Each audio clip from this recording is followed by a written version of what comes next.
Good evening, guys. It's 4:56 p.m. Today is what? Today is Tuesday.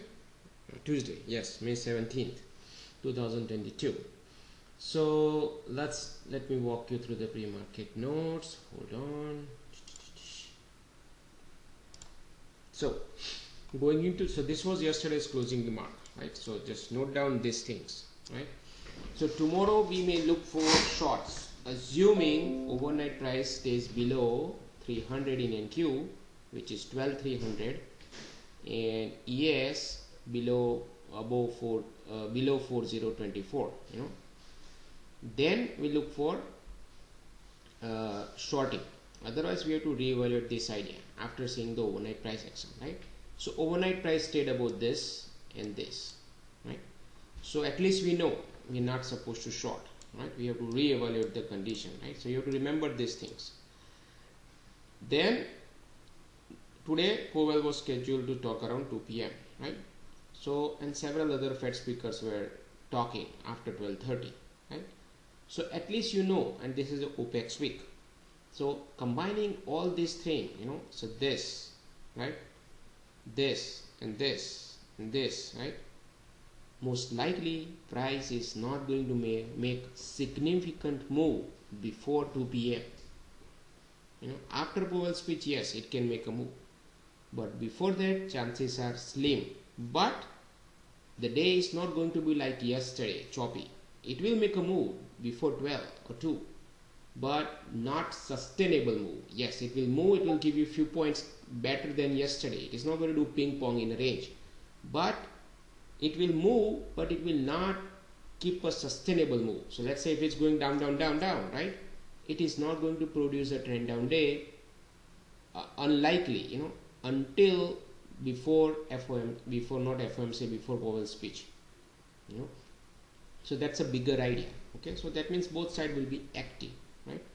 So now, also in Discord, what we discuss is you can take reactionary long above aggressive buyers area or from conservative buyers area, right?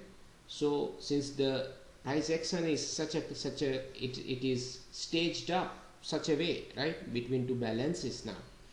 So we have to go day by day. Every day we have to come up with a level, and we have to say, above this level buyers for today, below this level sellers. So that was the whole idea, right? So I kept the same notes up to this point like yesterday. Here I changed it for today. So today's price action is now favoring buyers. See, because of all this combined, and overnight price action, the way it spent around time around 4,024, right? Assumption here is that they have to hold and defend either this or this area. Break below, buyers are in trouble and sellers can have a control, or ping pong may come, right? So you can see it. This area held it pretty much. Yes, in the morning it went below it, but it couldn't hold below it. See, that's why I use word hold and defend, right? So at least above these are buyers, right? Above these are buyers. So you don't want to short from above this area. You can short right at this area, is fine. But if price goes above it, you do not want to short. If price goes below this area, then between these two levels, it can ping pong also, So you do not want to trade within this area. Here you can go long, here you can take shorts. If breakout above this area holds it, you can go long, So because it's both areas for sellers and buyers, it's like a key areas. But at least above those two levels, we have to assume some buyers are there, and they can come back in any time, They can even defend from 55, 56, right? That was our level yesterday. So you have to keep that idea in mind, okay? Contextual idea. NQ, I kept the same notes as yesterday here, and here I changed it. For today, 310, 400, 431 will becomes buyers in here to defend, and as long as they can defend it, buyers will be there until price goes into 600 or so to find the sellers, right? So NQ came back all the way down here, and then it reversed all the way above morning high, right, after FOMC, or sorry, after 2 p.m. or before 2 p.m. So that's why I didn't want to short today, be above this level, okay? So that's the first thing. So when Russell, it's all about this area. So you can see Russell came down all the way up to this area and it bounced hard, right? So at least you know Russell as a buyers above this area based on this note, right? So you have to watch all this in conjunction now. See, Dow, this area is the ping pong area, and pretty much Dow stayed between this area, this area. So there is nothing in Dow, right? But at least buyers were holding this area, right? Crude above 114, stick with buyers today. Below, it can go towards Globex low 112, right? So below you can short if you want, but above this buyers, right? So now if combine everything, you can see there is a pattern going on. Buyers are in control from this area. In Russell, Dow, since they are holding it, I would say they have some control, right? NQ was held above this area, so they have a control, right? Short-term buyers, and ES also these things, right? So see, these are the days when you get screwed, So I got screwed today, and I knew that, but that's why my contract size was lower, knowing that I may get screwed, and I don't get screwed very often, I only get screwed, max 8 times in a year. That's it, but most likely my contract size will be lower on that day because I know what I'm doing at that point, So let's say if I'm trading 10 to 20 contracts a day, right?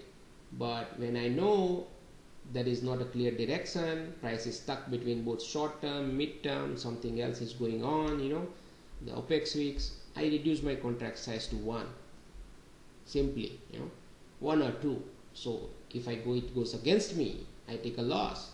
My loss is not bigger, it's like a peanut size, right? But anyway, so today what we discuss in Discord, that about this area at least buyers are there. NQ about this 300, this is a backup buyers area, this is the aggressive buyers area, right? Above both buyers are still there, right?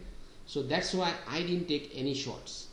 Even though I knew that sellers are in control from here, they are defending, right? But I kept going long. But I'm only allowed to take 2 trades max a day. So I already utilized my first contract right here, going long, and then I lost 10 points here. And then when it bounced from this blue line, right, I bought it again here. It went into my favor for a couple of points, but then it came down, so I bailed out, break even.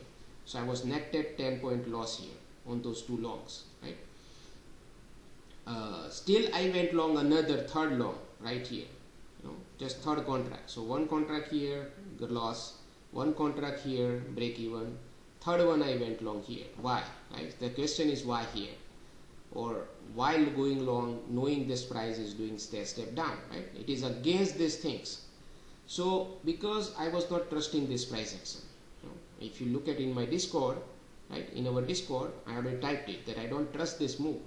Even though they stopped me out, I kept taking longs because it's all about how you trade on a day-to-day basis, how you are watching the price action. Unless if something is really going good and it is proving that sellers are in control, but you have to really just go inside the price to see whether really this is a legit move, right? Combining all the factors which I discussed about Fed speaker coming and all these things, it is unlikely this move is unsustainable. So which is this move, because this was aggressive buyers area. Usually when there is aggressive buyers area, they hold it. That's why I went long here again.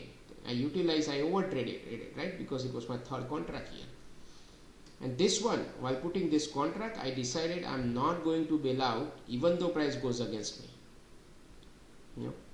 Why? Because at that point I went with my guts rather than price action.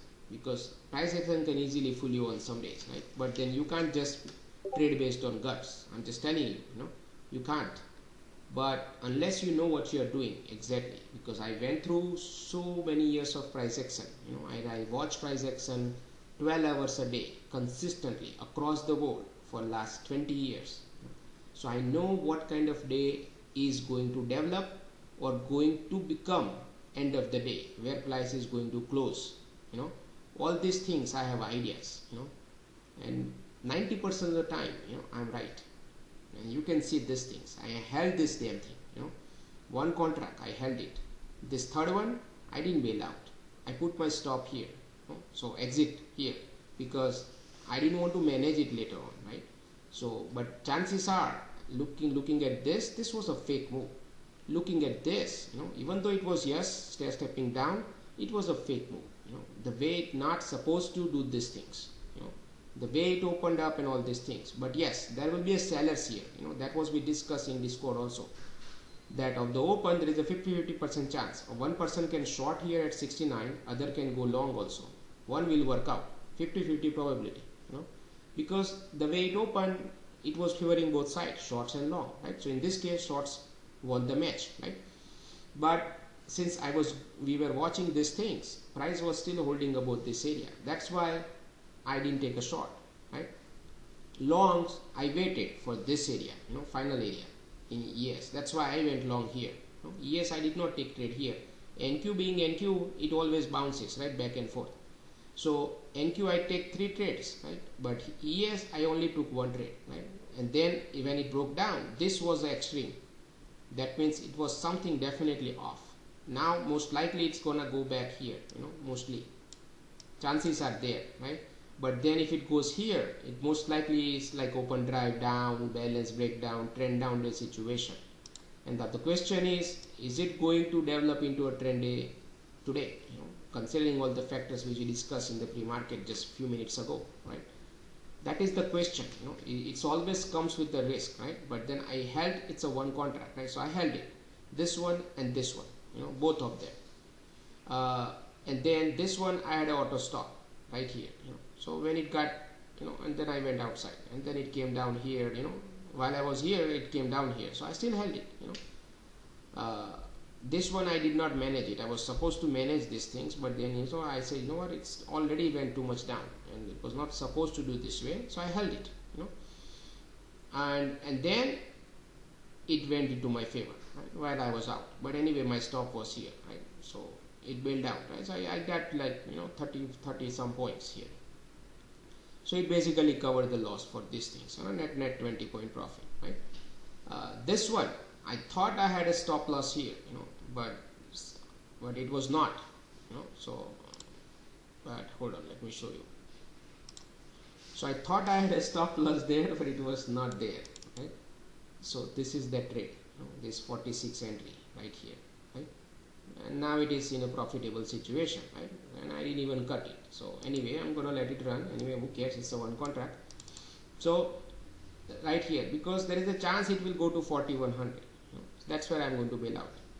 And that was the expectation. In Discord, if you look at it, 4100 to 4150, that is the range that I was looking for price to hit for these longs whenever I took this long, So I'm going to wait till then, right? So this one I got lucky, because otherwise I would have been stopped out with like few point profits here, right? But then I didn't put the stop there, so now I got lucky here, So but anyway, it's a one contract, so it's nothing, it's a peanut size.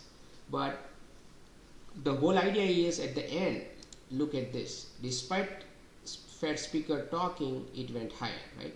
That was the whole idea. I was thinking this thing happening at least here, not up to 4100 of the open, but at least this long should have worked out up to this point right here, something like that. And NQ's long should have been something like that here, and then it should have done ping pong right into this area somewhere, rather than this going below up to 300. So this was a false move to me, but there is no way for me to justify or tell you that it was indeed a false move, because there was no indication here, right? It's just guts. It was just based on the experience and gut feeling, that this thing is fake. So, but anyway, here NQ and ES, this was a buyer's backup area, right? You can see literally it broke down, immediately came back up, right? So after this point I was out anyway, but you can see it literally immediately come back in, right? This was a buyer's backup area. It bounced from it, right? Not even went to 300. From this dream number, it bounced it, and then it just sliced through all these levels, pretending like it was not there even, right? So the moment ES, if you look at NQ, it went so much down while ES was struggling here, while NQ was tanking. See, that was also divergence, right? Something is off. Price was not ready to go down, in either one of the index. And you can see here, it poked, trapped the sellers here, immediately come back up, right? And then just started going higher. See, if it was a legit seller, you will know immediately that it should have reacted here, and then go down. But that was a trap. That's why you can see this thing going up here, held here, and then shoot higher, right? Ideally, I was thinking this thing should have happened here when I went long, right here, because there was a trap situation here that they should have created it. But this was extra stuff. Somebody manipulated it, I would say, these things. Because up to this point, you can see it was like sharp bounces from each level. And then here, little bounce and just straight down. So somebody manipulated this thing going straight into these areas because they had order sitting here. That is what I'm thinking. That's why you see this buying coming in. So this selling was fake. Otherwise, you would have seen it responses from here. But anyway, at the end, buyers won the match, right? Because it is in line with whatever I talked here. See here, hold on. See here, same notes, right? But now I'm putting the notes in a bracket so you know. See, overnight notes is telling you buyers are there. All of it is showing buyers have a ball in their court, right? So this note still holding above 43, still holding above 300, right? If you combine all of this, it's it's giving you a story. It's a picture that all of it is showing you that buyers have a ball in their court as of now. See, so it's all about notes, So, but then intraday stuff, when it is showing you this false move, then you may easily get trapped, right? In that situation, all you have to do is reduce your contract size. That knowing it may be a trap, who knows, right? So that is what I'm doing, right? So that is what I did. At the end, so basically I turned this trade, a day trading trade, into a swing trading with a larger stop, open stop. I'm not gonna hold it till like forever, but the probability was not there, to have a strong down move or up move before Powell's speech. Now during the Powell speech, there was a trade here, right here. So when buyers bought it at 2 o'clock at his speech, right, price went higher, right, immediately it came down right up to this point here, and then pull back, right here. At that time, you can assume there is a trap buyers right here, so they will bail out, because overall it's a bearish market, right, in general. So there was a short here and here, both together, and then you basically target this area, because this area keep held throughout the day, right? So it can also help during the Powell speech also, who knows, right? And internals, they were supporting buyers throughout this morning. See, that was another reason I held my trade, because this thing, even though it poked below here, right, you can see overall they were way positive. AD was not down, if any other day you can see AD like keep tanking, but today it was not, it was not liquidation kind, it was way bullish, right? So that was another reason to hold this trade, right? So because of that thing, you should not be assuming that it's gonna break down. You have to take a profit here and then reevaluate. Same thing here also with NQ. So that was a mini trade, right? And then this thing happened. This was not tradable, price action, this was just a fake move, I would say, like driven, some algo driven move, this is not tradable price action at this point. By the time it broke out about this, it was too late to enter into it, all this thing. So it was a garbage day, pretty much, I would say. Now MBOX has some signals, right? But I'm not gonna walk you through MBOX today because I don't have a time. So probably I may cover it tomorrow, today's price action, or I may just skip it, But there was a trade around 11:20 in both NQ and ES.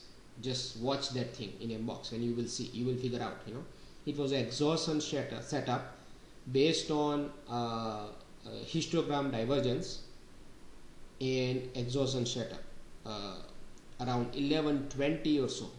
It was a pure exhaustion going on, so that was the trade. Just go to look through it and you will know, and then that be all for today.